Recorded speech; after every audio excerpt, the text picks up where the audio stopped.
Hey guys, Chris here, and in this video I'd like to talk about how you as a drummer can become more creative and come up with new ideas.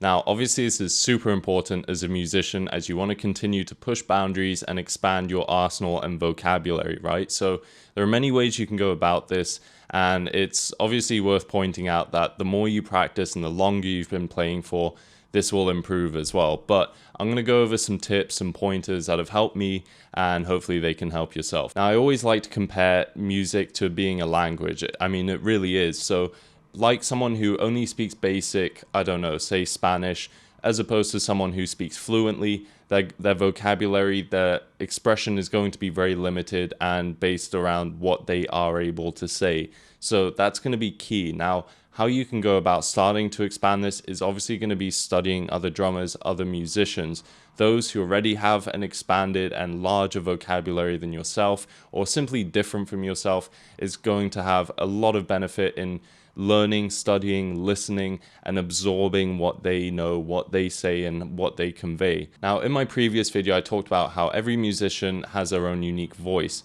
And so obviously listening to other musicians who speak differently from yourself is going to benefit you, because then you can start to ingrain and incorporate accents, rhythms, phrasings, things that they do differently. It's like when you travel to another country or speak with someone from another culture, you tend to adapt the way you speak to the way they do. It's a natural cognitive bias that we all do, and it's very much the same with music. Again, adapting other people's playing into your own and then developing it in your own style. There are many drummers that I took a lot of influence from, some of the biggest ones being people like Chad Smith, Matt Halpern, Chris Coleman, Aaron Spears, Devon Taylor, Mike Mitchell. Now, I'm definitely not at the level of some of those guys, but it really did help to study and really listen to what they were saying, right?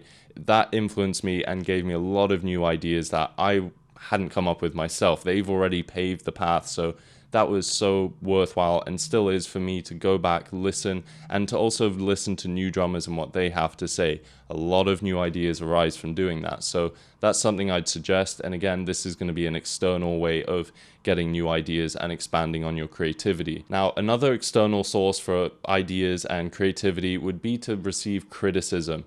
Have people analyze your playing, or if you post on social media, hopefully you are receiving some sort of criticism or constructive criticism from others and other musicians, drummers. So obviously it's related and you value their opinion slightly more. So that's going to be really helpful. And again, sometimes this can be a blow to your ego. I've been told myself that, Chris, you play the same thing here and there and etc. But I was able to take those things on board, really listen to what they said, go back to the drawing board and start improving and trying actively to change what I was doing on a repetitive basis. We all succumb to our habits. They're important, we need them, but they can become too rigid. And that's where when you find yourself playing the same grooves, the same patterns, the same fills over and over again, you eventually need to take a really conscious, hard look at what you're playing and just break it. You need to push something completely new and to at least become more mindful of the fact that you are playing the same things over and over again. Again, this is probably going to apply less to beginner level musicians because naturally your vocabulary is going to be a lot more limited, but again, for intermediate to experienced musicians, I would say this is definitely an important part of the process. Now, some great ways that you can come up with ideas yourself without the influence of other people would, number one, be orchestration. I love talking about this because I think people really underestimate the utility, and I think simply overlook the fact that they can take a pattern that they're already playing and play it in so many other ways. Even if it's just bum bum bum bum, you could go bum bum bum bum, or bum bum bum bum, or bum bum bum bum, bum bum bum bum. Think if you're sat at a drum kit, I'm pretty sure the formula would be that how many notes are in that pattern to the power of how many things you're able to hit, something like that. The point being that there's so many options and ways to play one simple pattern. And I think a lot of us get caught up in the same sort of orchestration, such as going from snare, high tom, medium tom, floor tom. It almost always becomes the same sort of pattern. However, I always say that if you can just take a pattern and force yourself to sit down and play it in as many ways as possible, and I mean using cymbals, replacing parts of the pattern with the kick drum. Make it sound silly, make it sound stupid, it doesn't matter. All you want to do is take a pattern and play it in as many ways as you can. Different variations, do crossovers, double up on one hand than the other. Like, there's so many ways to go about playing one single pattern. And then not to mention accents. Accents would be the next thing. It's amazing how different the same lick can sound just from changing up the accents. I'm sure a lot of you are aware of this, but again, I think a lot of us sort of forget and we get caught up in those same routines and the same orchestration. So what I'm saying is to orchestrate the fills that maybe you are already playing and have a habit of playing just in as many ways as possible, even if it sounds silly. Trust me, you will come up with new ideas, and this has helped me so much over the years. Now, another huge one would be subdivisions. Learning how to switch between subdivisions, going from a triplet feel to a straight feel, having dotted rhythms, exploring all the different feels and again rhythms is going to help you so much and create more of a sense of fluidity. And again, you can now apply those same licks that maybe you are still playing habitually, but in different contexts, different subdivisions. This is going to change the feel of your playing, give you a lot of new ideas. It's also probably going to force you to either extend or shorten licks that you're already playing, which already then is going to start influencing the way you play and be a direct correlation in what you are forced to come up with under that context, or again, subdivision. Now, I've talked about this a lot before, but honestly, recording yourself can be really helpful because then it holds you accountable. You're able to see exactly and hear exactly what you are playing, and it will be a lot more obvious where those sticking points are and again the patterns, the licks that you keep playing over and over. This has helped me so much, and I've made a video on why you should record yourself playing, whether you post it online or not, and I'll probably redo it, but I really can't stress how much this has helped me over the years, improve my playing, and again just hold me accountable for what I was actually doing. It's hard to remember what you were playing several hours ago or the other day or the last week, just off of memory obviously, but if you have video footage, if you have an audio recording, it doesn't even have to be great quality, you don't have to post it online, it will hold you accountable. You'll know exactly what you played and you'll know exactly what to improve upon.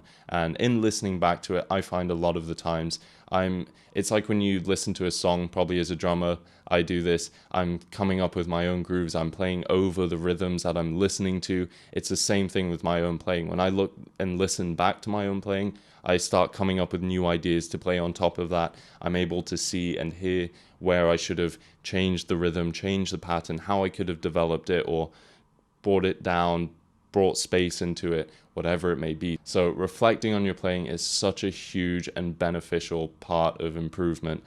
Again, this will give you a lot of new ideas, and I think a lot more forcefully, because again, you can see and hear exactly what you are playing. Another method that really helped me force new ideas and just almost spontaneously was to play with other musicians. As drummers, I think especially it's awesome to play with other bassists because they also have a very rhythmic style, a rhythmic way of playing, and so it's easy to feed off each other. But even then, they obviously have the advantage of having more melody, and like any melodic instrument or a voice, that's something you're able to then imitate, and then imitate in different ways, imitate with different orchestrations. And again, this is just going to force new ideas on the spot, because as I said before, you're listening to another voice who has a different style, something else to say, and it's different from yourself. So obviously that's going to influence, inspire new ideas. So definitely jam with other musicians. It's so awesome when you do things like call and response and you work on imitating each other.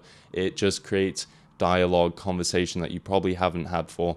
Like any regular conversation maybe you have with your friends, you're probably not saying the exact same thing every single time you meet up, hang out, and talk, right? It's always sort of new conversation, and even on topics where you have that sort of commonality or common ground, you're still always going to take that conversation in new areas and explore new places. So it's very much the same with music. Play with other musicians. That will also force new ideas quite literally in the moment. So I can't tell you how beneficial that can be. The more that your vocabulary expands, the more ideas you'll be able to come up with. So be patient, especially if you're a beginner.